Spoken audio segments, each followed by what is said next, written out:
Yes. I will start a session named A Fusion of Ancient and New Arsenal, Anatomy of Lurking Cyber Espionage Tool Set in Asia. The agenda. In this session, we will talk about TIC, Bronze BUTLER APT Adversary Group.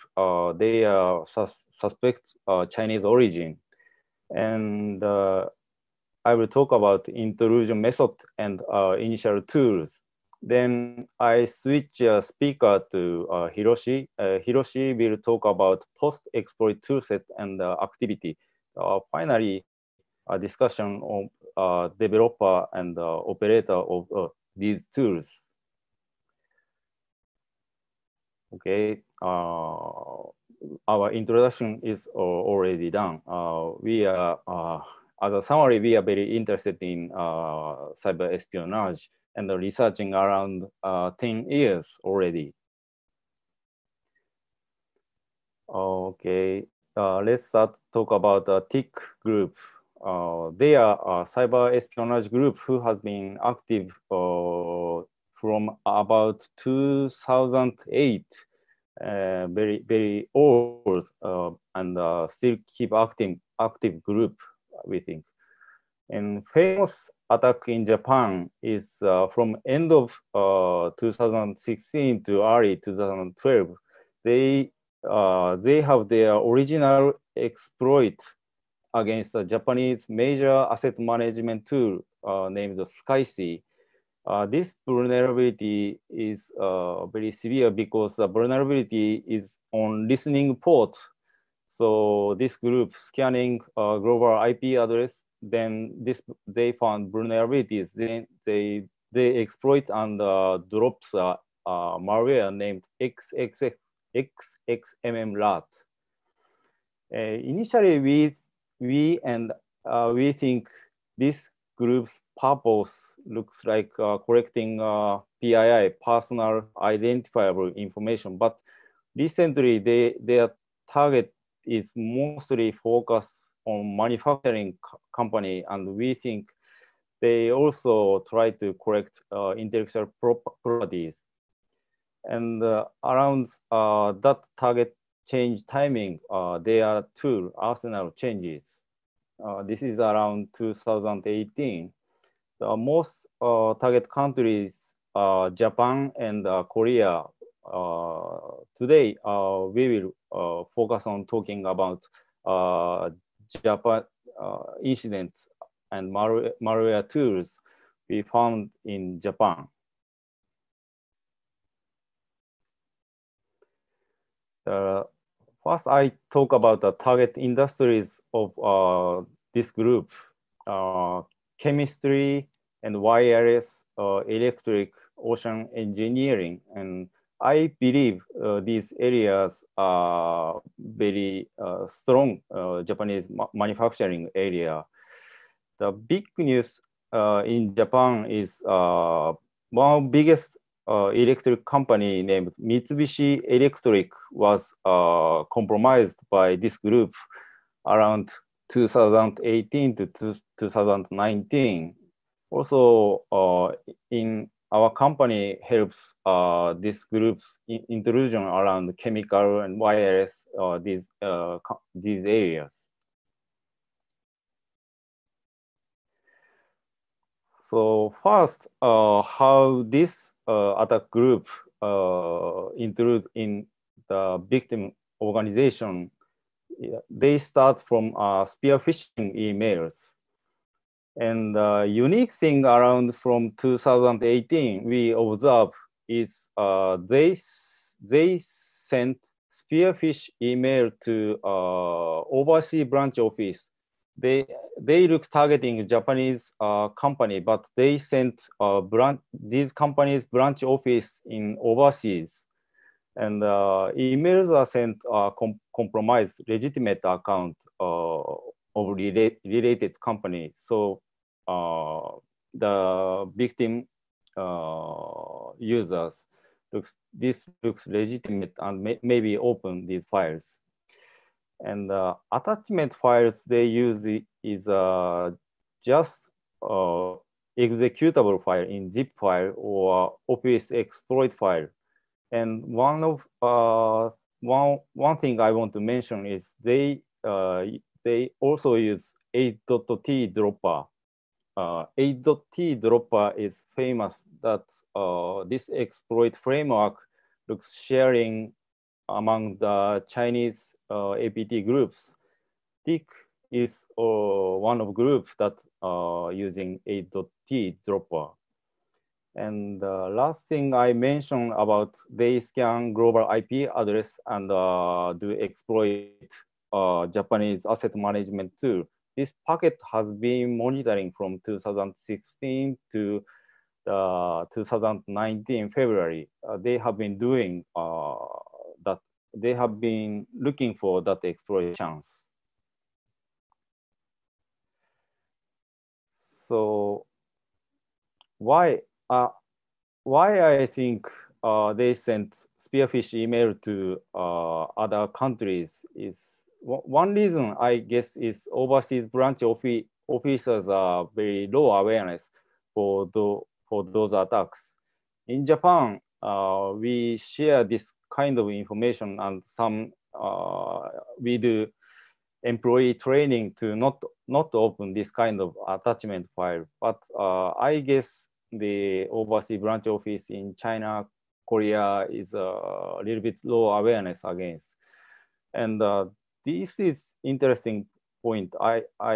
This is little guess. The screenshot here is a Chinese character executable.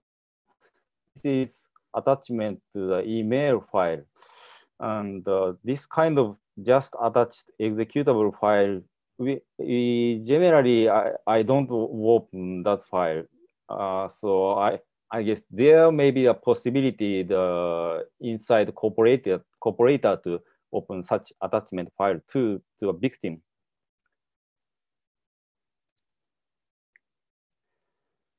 And attack flow is like this. In initial footfall phase, they start spear phishing email. After the victim or officer opens that file, then they start executable type downloader. This downloader is connecting to mostly compromised website and download the first rat. In first rat, we observe mainly that bar, and uniquely 2019, we found this rat shadow path is used. Shadow path is also famous, used by Winchy APT41 group. So I'm confident that this group is likely to using Chinese sharing malware and exploit kit. Then after initial reconnaissance has done, they switch to the second or third rat, and these rat execute. This execute rat has been on the field from 2008, so very old rat, but they used as third rat on memory. This doesn't. This is difficult to detect, I think. So they like to use this one. These second and third rat area, second speaker, Hiroshi, will talk later in deep. In my area, I will talk about initial intrusion phase. The first, I will talk about downloader. The unique thing of this downloader is they have remain program debug symbol like this, ABK or version. From this program debug symbol name, we use it as a malware name to inside our company, or I think Japanese security researchers. Downloader is a very simple structure. Just download file by using internet read file and save it, then execute it.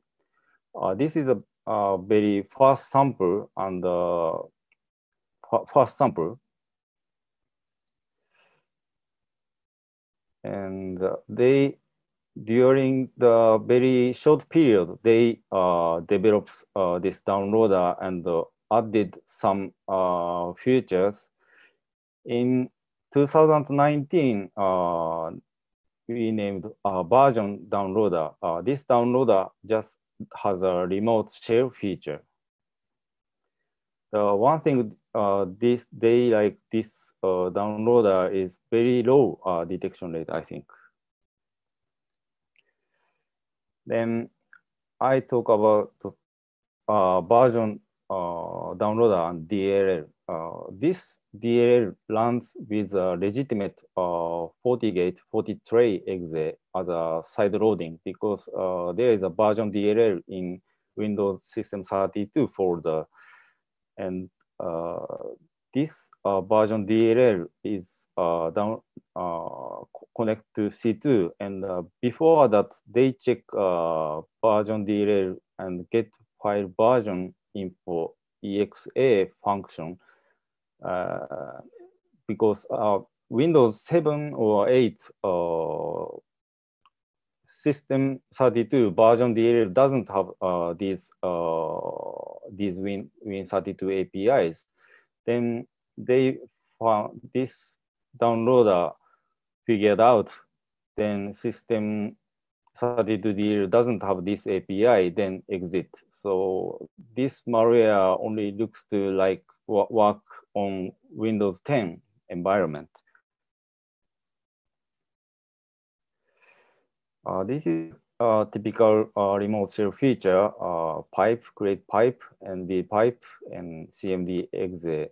This is a command the attacker used.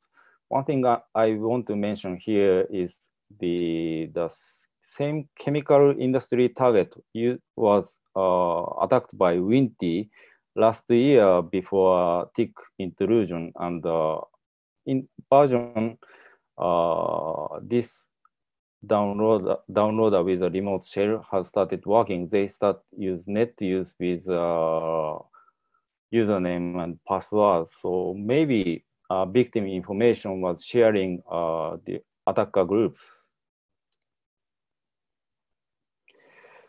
Then, and this is a command and control workflow. The attacker use virtual private environment and connect to compromised web system. The communication from attacker to VPC is using this victim identifier and a command and some identifier a.k.a. with during the protocol is encrypted with AES and base 64.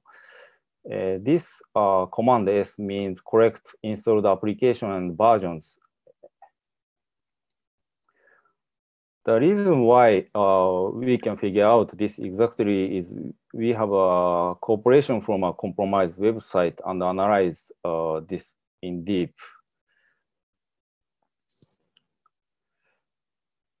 The left picture shows the reverse engineered version, and this has a command like cdsg, and the feature is like this. I think this, I want to mention one thing, that this is a very small feature, that only remote shell feature and upload file and download file and the correct list of installed applications. This is a very small feature that.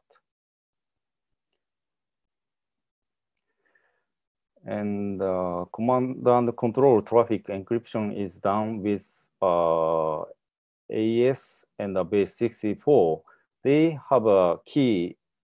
This key and AES IB value is generated from a seed value with a random function. So this always changes. But with this structure analysis, we can decode from a packet, I think. This is corrected C&C PHP. This is AS4Q DD command is here. From PHP analysis, we can figure out meaning. AS4Q is attacker's command I showed in the previous slide, S or D or something like that. And DD is clear content. DE is delete file, like this. By using this, attacker sending this, attacker requesting these requests, and these requests are converted to command to the victim PC.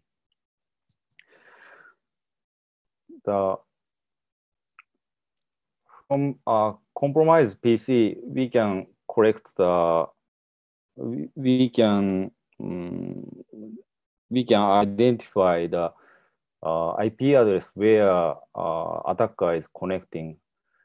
These IP addresses are showing from access command and control, and these are also sending packet to exploit asset management tool. This TIC group uses a VPC. We found some overlap here. My findings in initial intrusion is very simple downloader looks successful, and we should care intrusion from overseas branch office. And not only Arsenal, but also previously compromised company information, like a credential may be shared between other attacker groups. That's all from me. Here, few minutes.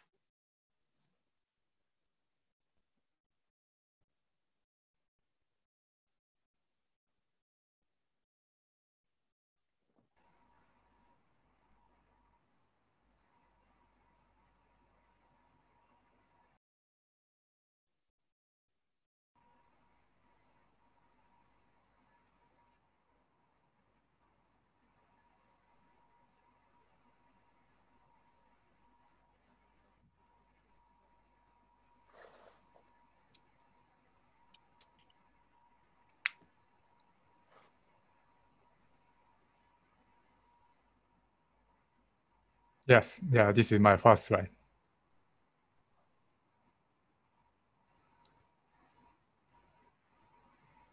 Okay, so from here, I'm going to talk about toolset and the operators techniques used in a post-exploit phase. One of the downloaded backdoors is called a DATPA.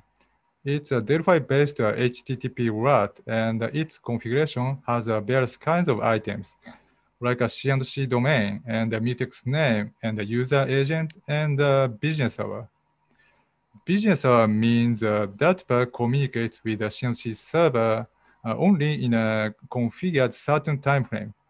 So, for example, if its start time is at 9 a.m. and end time is at 12 p.m., in this case, that communicates with the C&C server only from 9 a.m. to 12 p.m.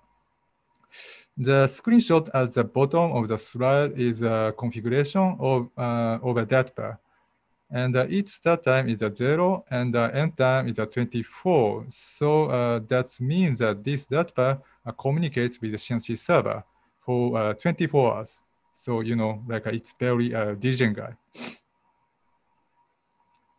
And by using DATPA, the operator uploaded a second RAT.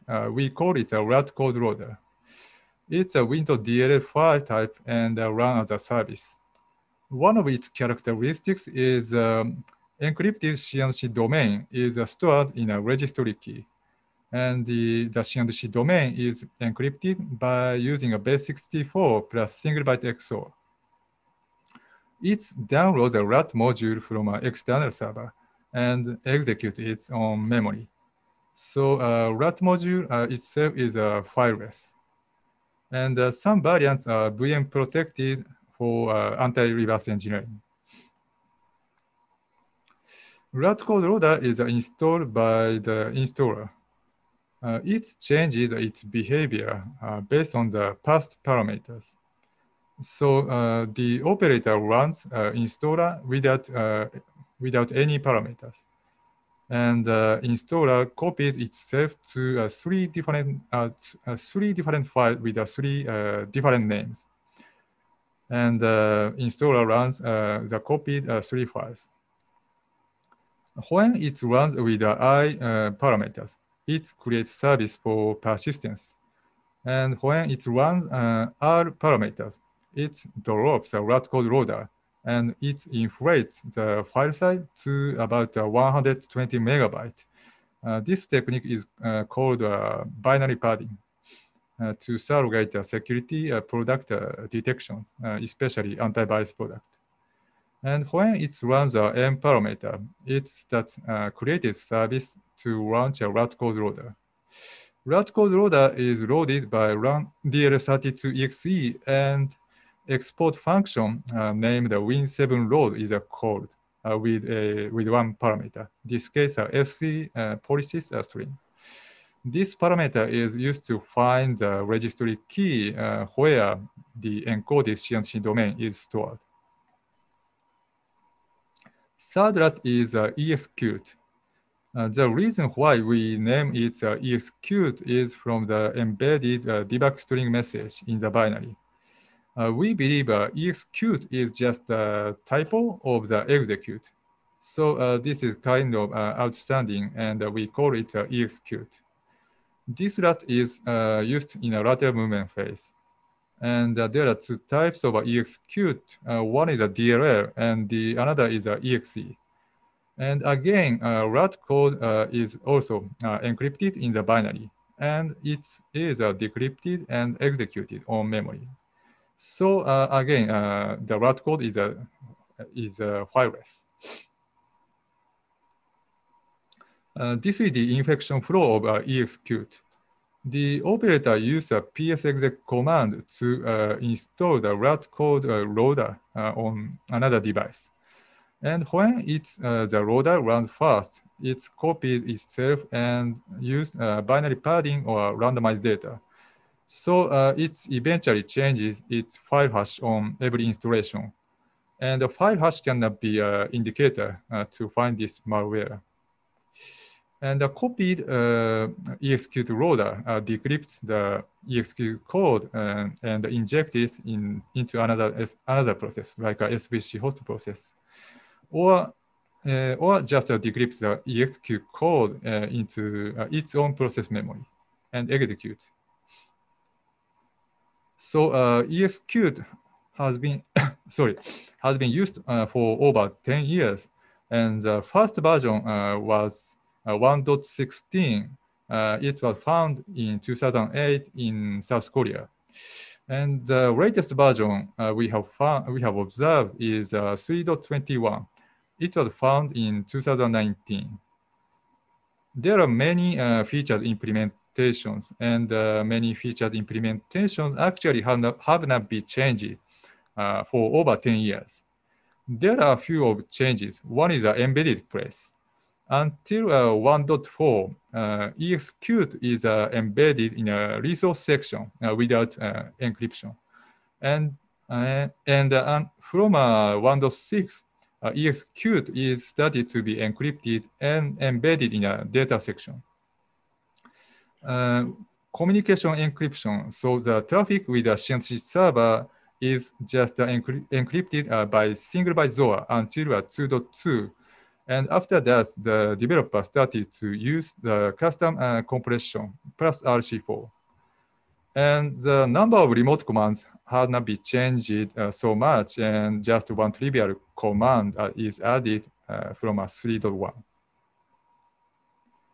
So in 1.21, execute is embedded in a resource section without any encryption and just a P file format.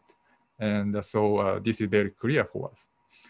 And on the other hand, in 3.21, execute code is encrypted by single byte XOR. So these approaches are different, but the decrypted code in memory is actually almost same. And there are other some parts that has not been changed. One is the configuration decryption. So for over 10 years, single byte XOR is used to decrypt the configuration. And loading SMP DLS, this code also has not been changed. So as I mentioned, the traffic with the C&C server started to be encrypted by using a custom compression plus RC4. And the RC4 key is embedded in the binary. And execute also supports the open source compression library called APLib. So here I will show execute RAT and the C&C interactions, which I wrote from a reverse engineering for POC purpose.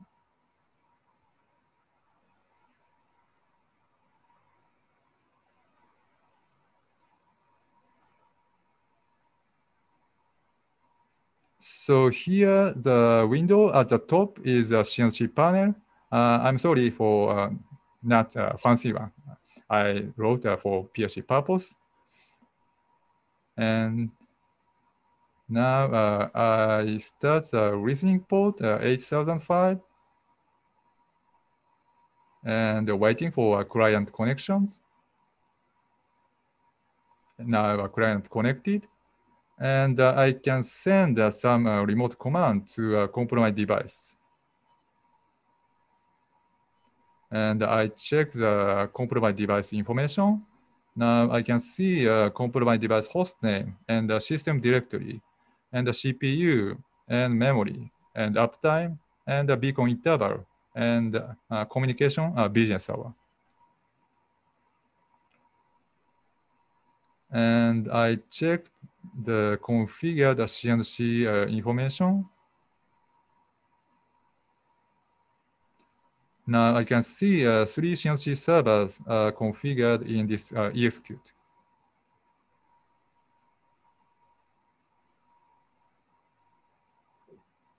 And I will open a remote shell on the compromised device.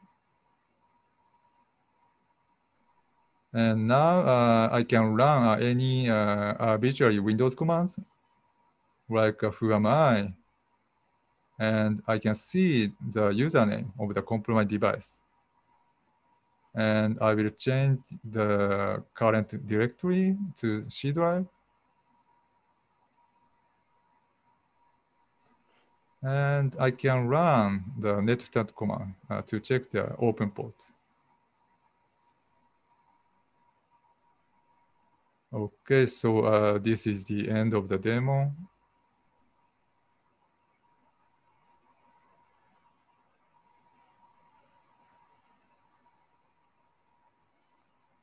So I want to talk about another RAT which was used recently.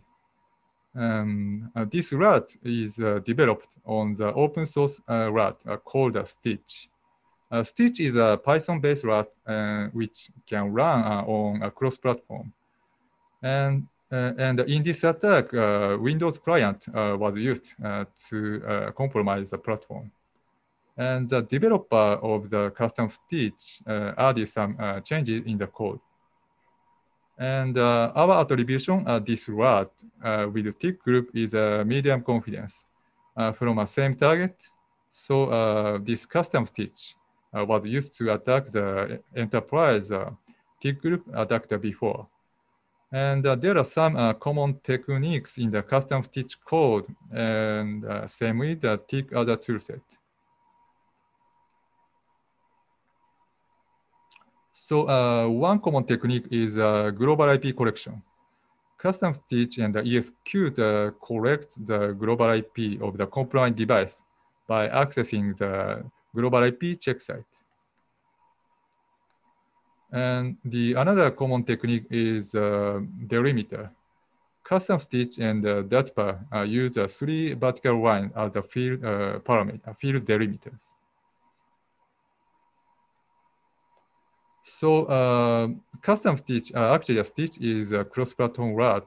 And to run a Windows platform, the stitch needs to be converted to a Windows exe file, generally by using a py2exe open tool. And in the converted exe, the Python bytecode is embedded in the resource sections. However, there are no Python bytecode in the resource section of the custom stitch route.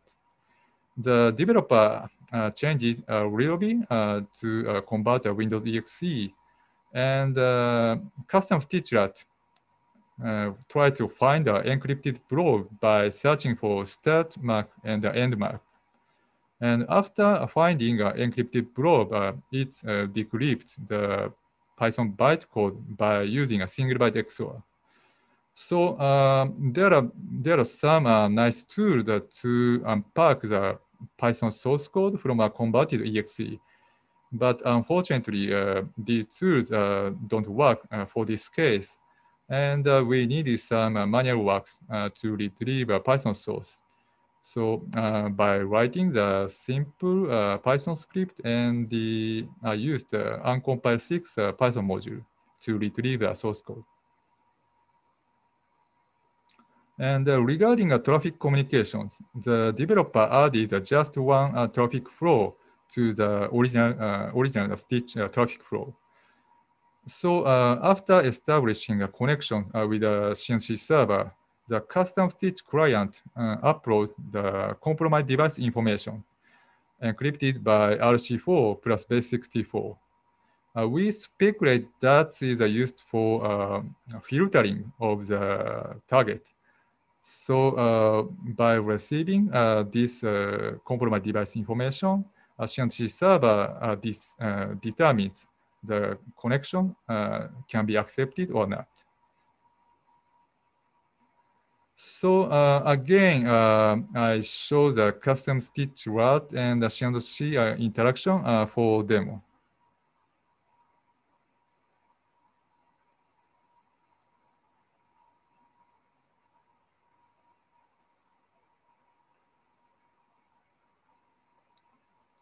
So I run custom stitch C&C control panel, and I will change everything port to 80.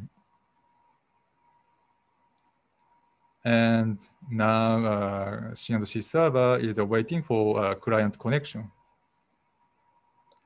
Now the compromised device information was uploaded, and this random string is used for sort of encryption, and this is a global IP, username, computer name, and the Windows OS versions, and the local IP address. After that, I will open the remote shell on the compromised device. And now I can run the prepared useful command by original stitch route, and I can run any Windows arbitrary commands.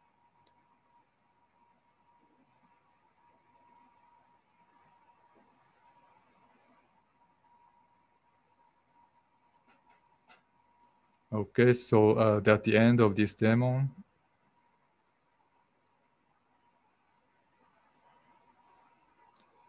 So why Tick Group continue to use a legacy tool or code?